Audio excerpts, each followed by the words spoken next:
चलो बच्चों हम क्वेश्चंस कर लेते हैं कार्नोट साइकिल के सेकंड लॉ के। Which of the following process is reversible. Reversible कौन कौन से प्रोसेस है वो अपन को बताना है। Transfer of heat bye conduction, इसमें दिक्कत है, रेडिएशन में भी लॉसेस वगैरह हो सकते हैं।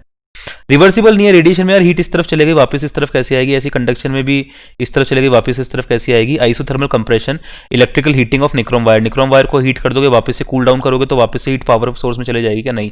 आइसोथर्मल कंप्रेशन हम मान के चलते हैं कि रिवर्सिबल स्लो प्रोसेस करवाएंगे तो रिवर्सिबल हो सकता है। वैसे तो कोई सा भी प्रोसेस रिवर्सिबल नहीं होता, but isothermal process, in process को हम रिवर्सिबल मान के चल सकते हैं। नेक्स्ट है when 1 kg of ice at 0 degree Celsius melts to water at 0 degree Celsius, the resulting change in entropy. तो एंट्रोपी हमने बताया था क्या होता है, एंट्रोपी का चेंज होता है delta Q upon T, T Q upon T, heat का चेंज अपॉन टेम्परेचर कांस्टेंट रहेगा। Taking latent heat of light at 80 degree is, entropy में चेंज निकालना है। तो एंट्रोपी में चेंज कितना होगा, हीट देख लो तो हीट 80 है, कैलोरी पर डिग्री सेल्सियस पर ग्राम भी आएगा, यहाँ पे मिसप्रिंट है। 1 kg है मतलब 1000 है, कैलोरीज हो गई, अपॉन केल्विन कितना है, केल्विन का टेम्परेचर 0 डिग्री सेल्सियस मतलब 273 होता है। अब यार ये वापस से दिक्कत है तो इसको 800 अपॉन 273 लिख लो, इंटू 100 अलग से लिख लो। 800 अपॉन 273 देखो यार 3 से एक बार करते हैं अपन, 3 जा 9 होता है, 3 2 पॉइंट, तो 2.67 से बड़ा आएगा, और 250 से भी एक बार डिवाइड करके देख लो तो 250 मतलब 8 4 32, और 3.2 से छोटा आएगा, समझ रहे हो मेरा कैलकुलेशन। 2.67 और 3.2 के बीच में आएगा लगभग, 2.7 और 3.2 के बीच में लगभग ये आंसर आ रहा है। 293 सही लग रहा है मुझे, 293, लेकिन बाकी कहाँ चला गया, हाँ तो 2.93 ना इंटू 100 करा तो 293 कैलोरीज पर केल्विन अपने पास आंसर आ गया। नेक्स्ट आते हैं हीट इंजन पे, थ्योरी अपन पढ़ी चुकी है। Efficiency of A Carnot engine, तो वापस से समझा देता हूँ। हीट इंजन के अंदर क्या होता है, हीट इंजन के अंदर एक सोर्स होता है, एक सिंक होता है, और ये इंजन होता है। यहां से कुछ हीट है ना जा रही होती है Q1, यहां से कुछ हीट बाहर निकल रही होती है Q2, और बाहर वर्क हो रहा होता है जो कि Q1 माइनस Q2 के बराबर होता है। सिंक का टेम्परेचर T2 होता है, सोर्स का टेम्परेचर T1 होता है। एफिशिएंसी जो होती है वो क्या होती है हमेशा, एफिशिएंसी होती है हमेशा कि हमारे पास क्या अच्छा काम हुआ अपन अपने क्या सप्लाई किया था। तो Q1 सप्लाई किया था और वर्क हो गया, मतलब कि Q1 माइनस Q2, देखो फॉर्मूले मुझे याद नहीं रहते, मैं याद करना भी नहीं चाहता, तो 1 माइनस T2 अपॉन T1, ये भी है 1 माइनस Q2 अपॉन Q1, ये सब है। टेम्परेचर दे रखा है 100 एंड माइनस 23, तो 100 का मतलब क्या हो गया सेल्सियस के अंदर, अरे यार इसमें तो केल्विन दे रहे, 373 हो गया, और माइनस 23 का मतलब क्या हो गया, 273 माइनस 23 250 हो गया। द एफिशिएंसी, ठीक है, तो ये मैं बता देता हूँ, 373 माइनस 250 लिखा हुआ है, वही अपना आंसर है।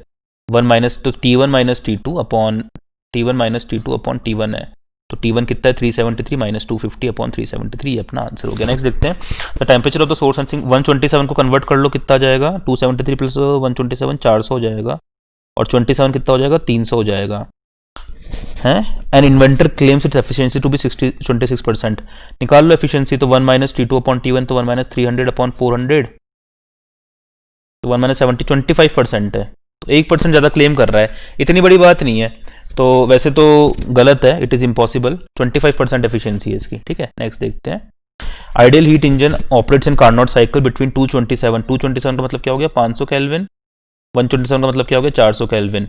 एफिशिएंसी निकाल लो, 1 minus T2 upon T1, 1 minus 400 upon 500, 80% मतलब 20% एफिशिएंसी हो गई इसकी, ठीक है। It absorb 6 calories of heat at higher temperature, amount of heat converted to work. अब भैया इसने एब्जॉर्ब कितना किया, 6 इसने एब्जॉर्ब किया, कुछ वर्क में कन्वर्ट करेगा, तो अपन को पता है work upon 6 is equal to 20%, 20% मतलब 1 अपॉन 5, तो वर्क कितना कर दिया इसने, वर्क इसने कर दिया 1.2 का, 1.2 इंटू 10 की पावर 4, ये इसने वर्क कर दिया, समझ में आई बात। नेक्स्ट देखते हैं, ideal gas engine operates in Carnot cycle, वापस से देख लो, ये तो वही सवाल है, सेम सवाल दो बार रिपीट कर लिया, 1.2 इसका आंसर हो गया, ठीक है। नेक्स्ट देखते हैं, engine has efficiency of 1/6 when the temperature of the sink is reduced by 62। अब यार ये फालतू के मैथमेटिक्स लगाते हैं, अपनी हीरो बनते रहते हैं, ठीक है। तो एफिशिएंसी कितनी है 1/6, 1/6 कितना होता है 1 minus temperature upon temperature. Now when the temperature of sink is reduced by 62% the efficiency is double, तो डबल कर दिया मतलब 2/6 कर दिया, 2/6 कितना है 1 माइनस T2 कितना है T2 माइनस 62। अब सेल्सियस में तो कुछ भी कम करो, केल्विन में भी उतना ही कम होगा अपॉन T1, तो ये दो इक्वेशन से टेम्परेचर ऑफ सोर्स निकालना है, T1 निकालना है। यार एक तो ये फालतू चीज़ें मेरे को है ना परेशान करती है, ये मैथमेटिक्स से फालतू की, ठीक है ना। तो 1/6 और 1/3 है, 1 - T2/T1 है, इसको सॉल्व कर लेते हैं। तो ये कितना आएगा अपने पास, ये आएगा T1/6 T1/6 is equal to T1 - T2। क्यों कर रहा हूँ मैं इतना लंबा चौड़ा इसको, T2 इसमें डाल देते हैं एक्चुअली, क्योंकि T1 निकालना है ना, तो T2 इसमें डाल देते हैं, इतना लंबा सॉल्व नहीं करते। एक काम करते हैं, तो 1 - 6 ये 1/5 बन गया, 5/6 बन गया। तो T2 कितना है अपने पास, देखो इसमें से डाल देते हैं। T2 कितना है अपने पास, देखो -5/6 इज इक्वल टू -T2/T1। तो T2 कितना है अपने पास, T2 है अपने पास 5/6 इंटू T1। तो ये इसमें डाल देते हैं अपन। तो ये अरे सॉल्व कर लेना खुद से ना, सॉल्व करोगे तो आंसर आ जाएगा 99 डिग्री सेल्सियस। नेक्स्ट देखो, a Carnot engine whose sink is at 300 Kelvin has a efficiency of 40 degree. तो 1 - T2/T1 मतलब 1 - 300/T1 इज इक्वल टू 40%। 40% मतलब 4/10 कर लो, 2/5 कर लो, जो करना है कर लो, ठीक है। बाय हाउ मच, 40% है, 40/100 है, ठीक है। वैसे तो इसको मैं ओरली भी सॉल्व कर सकता हूँ, मतलब ये चीज़ 60% होनी चाहिए, ये चीज़ 60% होनी चाहिए, मतलब कि ऊपर अगर 6 है तो नीचे 100, मतलब ये T1 500 के आसपास आएगा, देख लेना। By how much should the temperature of the source भी increase so as to increase its efficiency by 50% of original efficiency. 50% of original efficiency से इंक्रीज करना है, मतलब कि 40 है ना, तो 40 में 50% और इंक्रीज करना है।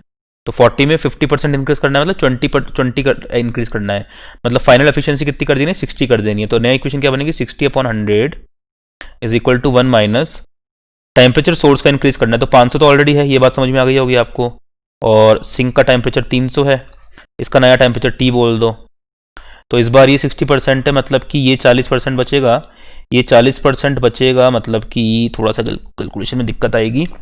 40 है, 300 अगर 40 को रिप्रेजेंट करता है तो T किसको रिप्रेजेंट कर रहा है, 300 का डबल हो गया 600, 600 750 को रिप्रेजेंट करेगा, ठीक है।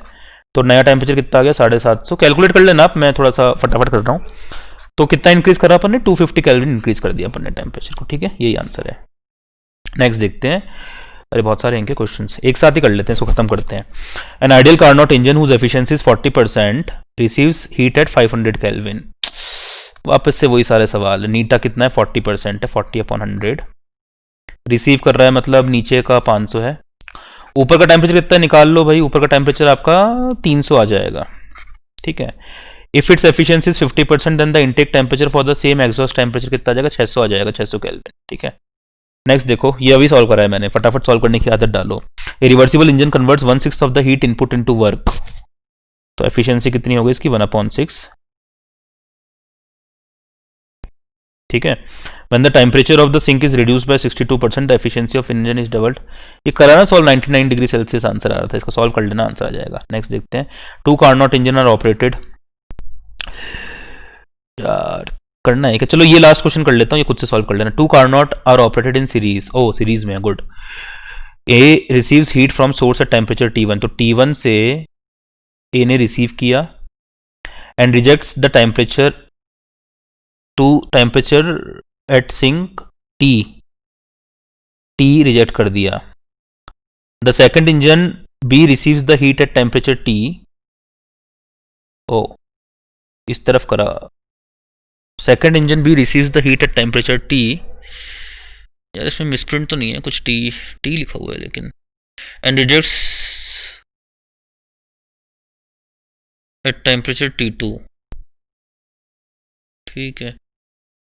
दूसरा जो इंजन है वो T पे रिसीव करता है और T2 पे रिजेक्ट कर देता है। For what value of T the efficiencies of 2 engine are equal. अरे यार क्या फालतू की चीज़ है, नीटा कितना है, 1 - T/T1 है इस केस में, इस केस में नीटा कितना है, 1 - T2/T है। क्या फालतू क्वेश्चन है। तो इफिशिएंसी इक्वल करने के लिए T/T1 is equal to T2/T हो गया, तो T कितना आ गया, √T1T2 आ गया। फालतू क्वेश्चन, ठीक है। रेफ्रिजरेटर पे आते हैं, ये कार्नोट इंजन पता नहीं क्यों आ गया, देख लो। अच्छा, a Carnot engine having an efficiency of 1/10 as heat engine is used as refrigerator, बहुत अच्छी बात है। तो कार्नोट इंजन को आपने रेफ्रिजरेटर की तरह यूज करा है। If the work done on the system is 10 joules, if the work done on the system is 10 joules, the amount of energy absorb from the reservoir at the lower temperature is. तो पहले तो मैं refrigerator के बारे में समझाता हूँ। Refrigerator क्या करता है भैया, हीट निकालता है। 10 जूल्स की हीट इसने निकाली, इसमें वर्क करा और 10 प्लस W बाहर फेंक दिया, और इसका amount of heat, if the work done on the system is 10, sorry ये 10 है, ये हीट है, और ये हीट प्लस 10 बाहर फेंक देगा। The amount of energy absorb from the reservoir at lower temperature. तो अब हमको पता है कि इसका जो कोफिशिएंट ऑफ परफॉर्मेंस होता था बीटा, वो क्या होता था कि हमको कितना फ़ायदा हुआ अपॉन हमने क्या किया। तो हमको कितना फ़ायदा हुआ, Q हुआ, और हमने कितना काम किया, 10 हुआ। ये तो इसका कोफिशिएंट ऑफ परफॉर्मेंस हो गया। यहाँ तक ठीक है अपने। अब जब हम एफिशिएंसी की बात करते हैं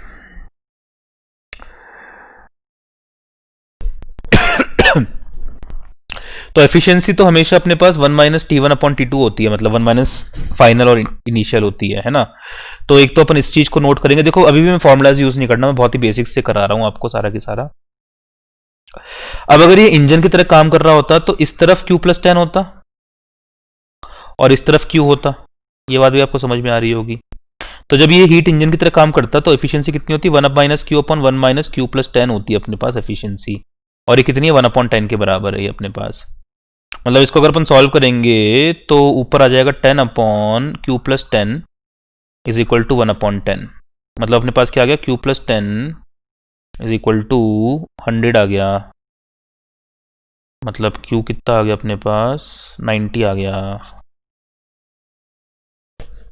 क्या निकालना है, the amount of heat energy absorb from the reservoir. ठीक है, 90 जूल्स आ गया। और है ना बीटा, अगर तुमसे पूछेंगे ना कोफिशिएंट ऑफ परफॉर्मेंस क्या है, तो कितना है, ये 9 आ जाएगा वो। ठीक है, नेक्स्ट देखते हैं।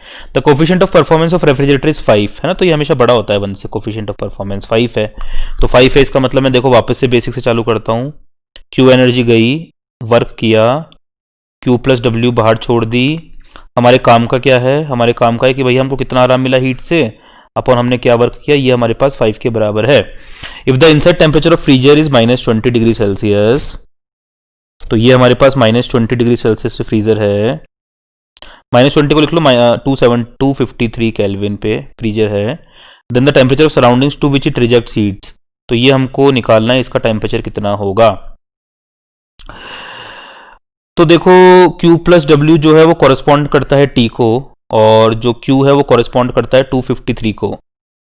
तो इसको डिवाइड करके ऐसे लिए बना लो, कुछ ज़्यादा फॉर्मूले भी याद करने की जरूरत नहीं है, बेसिक्स याद रखो, है ना। तो ये बन गया हमारे पास 1 plus W/Q is equal to T/253, यही बन गया। और W/Q कितना दे रखा है अपन को, 1/5। तो यहाँ से क्या आ गया, 1 प्लस 1/5 मतलब 6/5 इज इक्वल टू T/273। तो T कितना आ गया अपने पास, 6/5 मतलब 1.2, 273 इंटू 1.2 मतलब कितना हो गया यार, 273 इंटू 1.2 हो गया। एक तो 273 हो गया, प्लस 273/5 मतलब 5 जो 25 मतलब 50, 273 नहीं, पहले 253 आएगा यहाँ पे, सॉरी। तो कर लो यार, 250 मान लो इसको, है ना, क्योंकि 5 से डिवाइड करना है ना आपको। तो 250 इंटू 6 कितना हो गया यार, इसको कर ही लो बिकॉज पास पास है। इसको थोड़ा बड़ा करके मैं कर लेता हूँ, एक मिनट रुको, एक मिनट रुक जाओ, कर ही लेते हैं सॉल्व। तो 253 इंटू 1.2, 3 2 जा 6, 5 2 जा 0, 1 कैरी 1, 2 2 जा 4 5, 3 5 2 6 3 0 1 303.6 अपने पास केल्विन में आ गया। अगर इसको अपन उसमें कन्वर्ट करेंगे तो इसको 304 मान लो, माइनस 273 कर लो, तो 31 डिग्री सेल्सियस अपने पास इसका आंसर आ जाएगा। तो देखो यहाँ पे मैंने फॉर्मूला भी यूज नहीं करा, बहुत ही सिंपल अपन ने अप्रोच रखी है चीज़ों की, है ना, उससे अपन कर लेते हैं सवाल।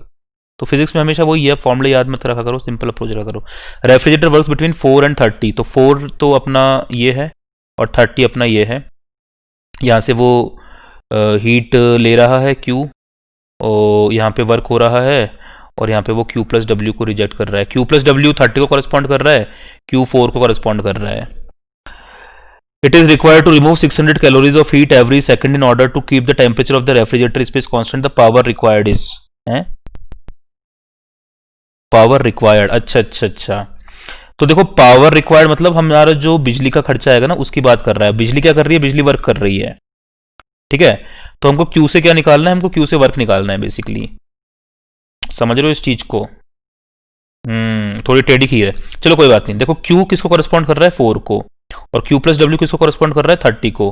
बस डिवाइड कर दो एक बार, तो इससे अपन को W पता पड़ जाएगा।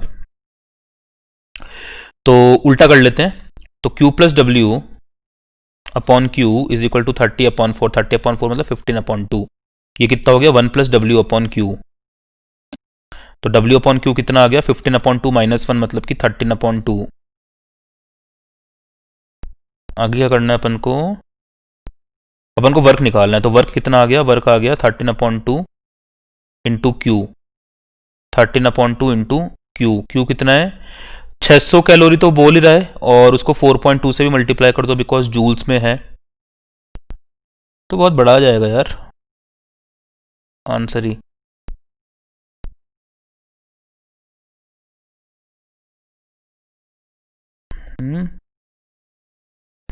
ठीक है, आएगा तो आने दो, अपने को क्या है। तो 13 अपॉन 2 600, 4.2 इसको कैंसिल कर देते हैं, इसको 2.1 बना देते हैं पहले तो अपन, अब इसको मल्टीप्लाई कर देते हैं। 13 6 जा कितना होता है मुझे पता ही नहीं, 13 6 जा कितना होता है। 13 इंटू 6 हो गया 6 3 जा 8, 1 कैरी 1, 6 1 जा 6 7, 78 इंटू 2 कितना हो गया यार। आंसर जो है ना वो उससे भी नहीं आ रहा, क्या बोलते हैं मतलब। अच्छा, ये 4 डिग्री सेल्सियस गलत ले लिया ना, कि केल्विन में लेना है इसको बच्चों, है ना, केल्विन में लेना है इन सबको, ये गलती कर दी मैंने यहाँ पे। तो Q अपना कॉरेस्पॉन्ड कर रहा है 273 प्लस 4 मतलब 277 पे, और ये कॉरेस्पॉन्ड कर रहा है 273 प्लस 30 मतलब कि 2303 पे, ठीक है। तो ये गलती कर दी मैंने पूरी की पूरी यहाँ पे।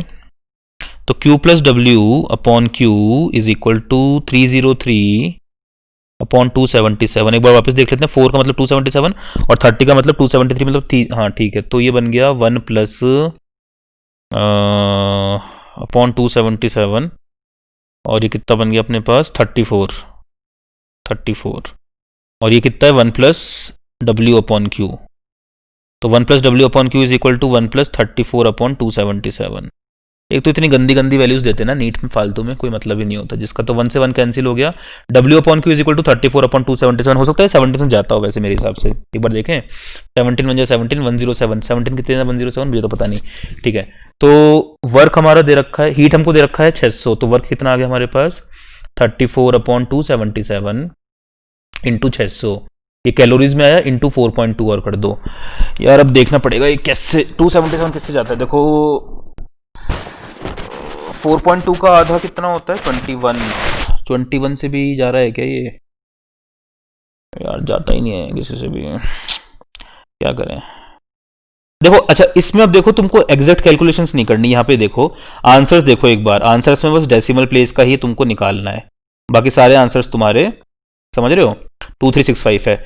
तो देख लो इसको 300 मान लो मेरे हिसाब से, इसको 2 से डिवाइड कर दो, 2 से कर दो 30, इसको 8.4 बोल दो, 34 इंटू 8.4। अब देखो उल्टा काम करना है, क्योंकि अपन ने इसको 300 माना था और यहाँ पे 2 आया था, लेकिन एक्चुअल वैल्यू इसकी 2 से बड़ी होती, तो इसको 8.4 की जगह 9 ही मान लो सीधा, जिससे मल्टीप्लीकेशन में आसानी हो जाए। तो दोनों काम करा करो, डबल फायदा होता है। 9 4 जा 6, 3 कैरी 1, 9 1 जा 9, 9 3 जा 27, 9 3 जा 27, 306। ये तो बड़ा आ गया यार आंसर ही, इतना नहीं होगा तो 9 नहीं आएगा, 8 के आसपास ही आएगा, 34 इंटू 8, ठीक है। तो 3 डेसिमल प्लेसेस का आ रहा है आंसर, 236 आ जाएगा। कैलकुलेटर से करके देख लेना एक बार, देखते हैं क्या आता है कैलकुलेटर से करके, ठीक है। तो I hope the things are clear बच्चों। ये सारा अपना कार्नोट साइकिल था, तो मेरे हिसाब से अपना थर्मोडायनेमिक्स पूरा हो गया है। इस चैप्टर को मैं बंद कर रहा हूँ यहीं पे। Thank you, take care, bye.